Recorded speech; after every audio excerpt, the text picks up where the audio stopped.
याके ने बाहर आए कैन सी আমি তো ফোর বি अच्छा लिख के कैसे क्या বন্ধুরা একটা গন্ডগোল করছে সেটাই আমি জানি তারপরে আমার বন্ধুরা মিলে যা হয় আর কি ওই ফ্যামিলি থেকে একটা বাচ্চা স্কুলে বেরিয়েছে অন্য ছিল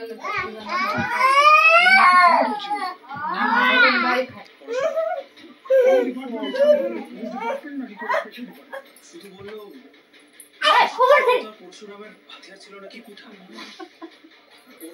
আসলে পড়া তো কইও দাঁত মাথা তো ভাত বলি কোন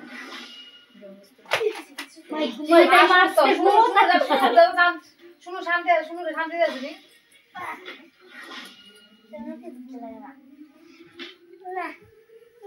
শানো আমার কাছে যাও বলো